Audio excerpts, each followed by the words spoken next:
All right, these next 2 pages are describing some additional properties of atoms. So before we talk about the periodic table, we need to finish talking about atoms. So I'm just going to read and then we'll talk about what we need to talk about. It says, think of all the substances you see and touch every day. Are all of these substances the same? No, of course they're not. The substances that make up this book are quite different from the substances in the air that you are breathing. If all atoms are composed of the same particles, then how can there be so many different types of substances? Well, different combinations of protons, neutrons, and electrons produce atoms with different properties. That's really important. I would stop and highlight it. The number of each kind of particle within an atom determines its unique properties. What are the 3 particles in an atom? Protons, neutrons, electrons. Okay. All right. In turn, these different atoms combine to form the different substances all around us. All right. Down here, this is another really important statement. The number of protons distinguishes the atom of one element from the atoms of another element. For example, every hydrogen atom contains 1 proton, and every carbon atom has exactly 6 protons. If you guys look over there at the periodic table shower curtain that I have hanging, you'll notice that H is that pink box in the top left-hand corner. H stands for hydrogen, and there's a number 1 above the H. Do y'all see that? Yes. Okay, that tells you that hydrogen has 1 proton. All hydrogen atoms have 1 proton. Notice I didn't say anything about electrons, and I didn't say anything about neutrons. By definition, all hydrogen atoms have 1 proton. How many electrons and neutrons they have depends. Yes? Yes, Clayton, it's really a shower curtain. She just embarrassed you on screencast. Okay, if an atom has 2 protons, what kind of element is it? Look over at the top right-hand corner. Helium. By definition, all atoms that have 2 protons are helium. Okay? All atoms with 3 protons are lithium. I'm back over on the left side. All atoms with 4 protons are beryllium. Are y'all seeing how that works? Okay. Yeah, it just goes 1, 2, 3, 4. And the numbers above the chemical symbols tell you how many protons. Okay? All right. So down here, let's make sure that we highlight and understand. The number of protons distinguishes the atom of one element from the atom of another. Please write this in. It's basically been stated, but stated again. The number of protons identifies each element.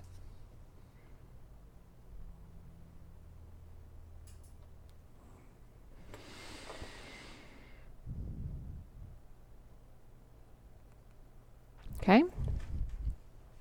The number of protons in the nucleus of an atom is called its atomic number. So, what is the atomic number for hydrogen? 1, because it has 1 proton in its nucleus. What is the atomic number for helium? 2, because it has 2 protons in its nucleus. The atomic number for lithium is 3, because it has 3 protons in its nucleus. Okay? Does lithium have to have 3 neutrons and 3 electrons? No. It's lithium if it has 3 protons. End of story. Does that make sense? All right.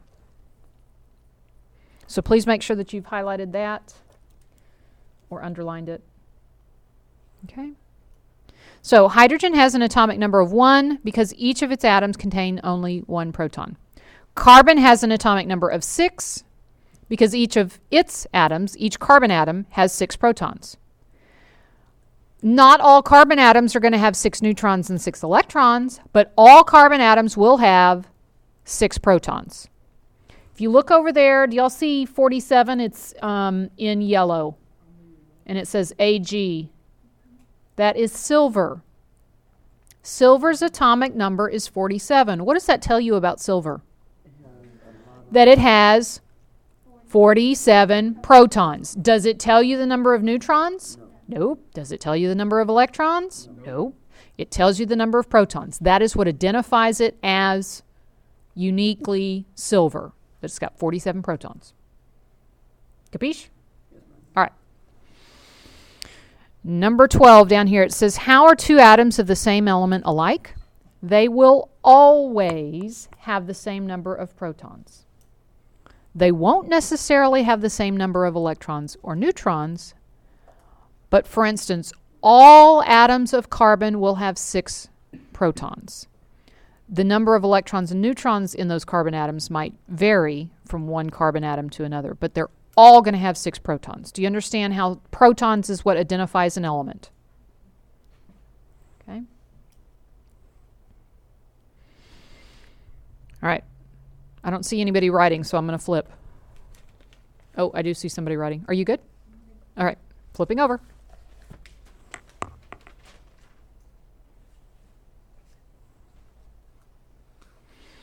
Okay. The atoms of a certain element always have the same number of protons. We've already said that.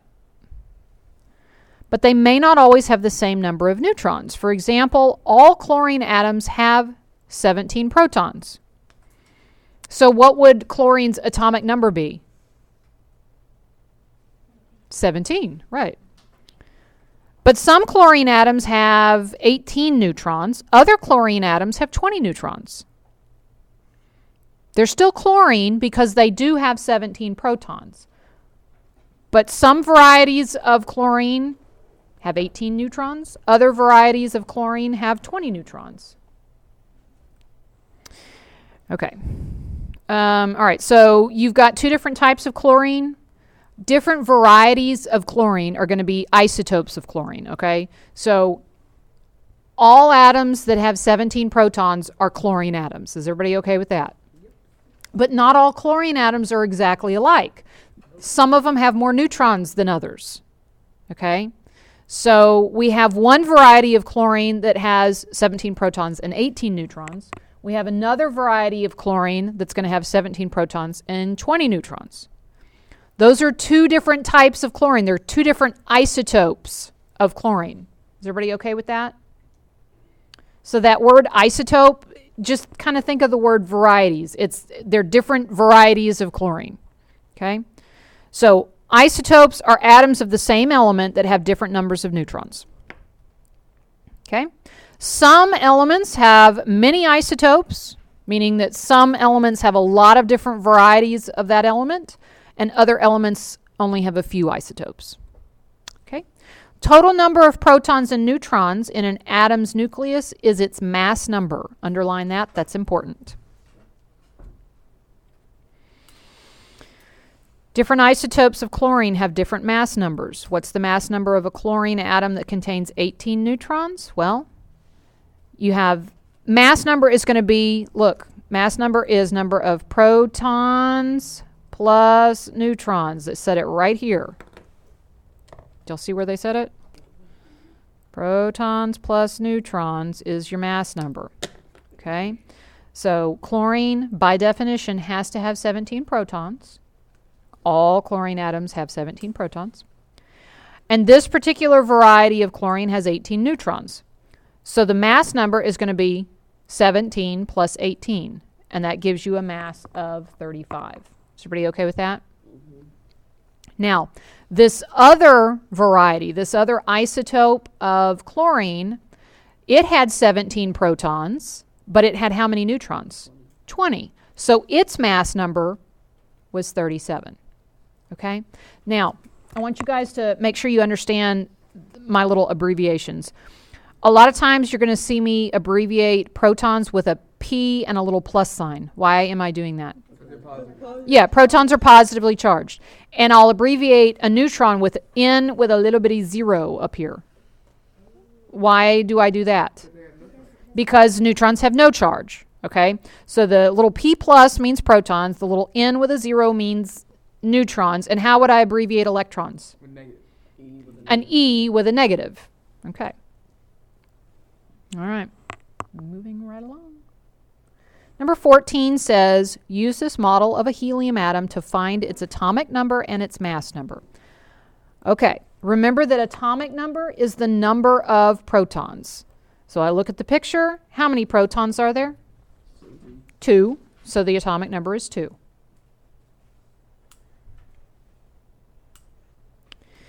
What is the mass number for this helium atom? Remember that mass number is protons plus neutrons.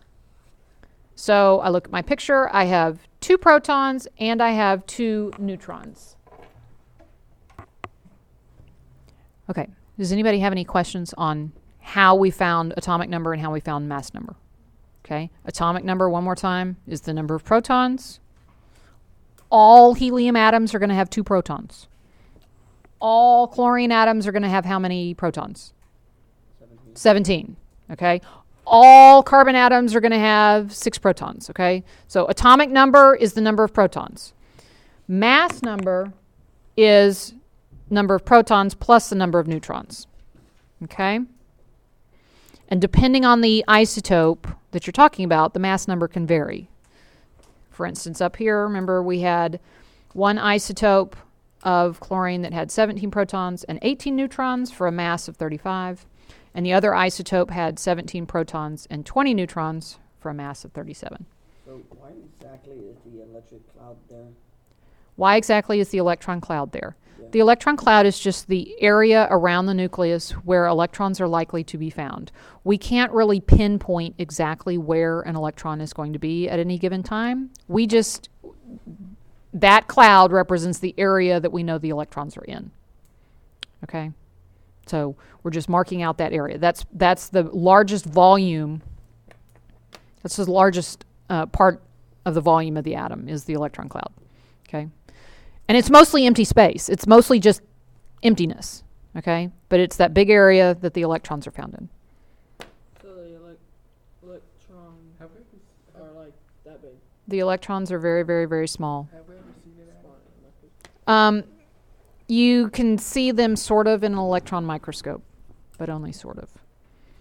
How do we know how they're structured? Because of experiments and indirect evidence. We've come up with a model. Okay, so the visual summary on the back on page 122.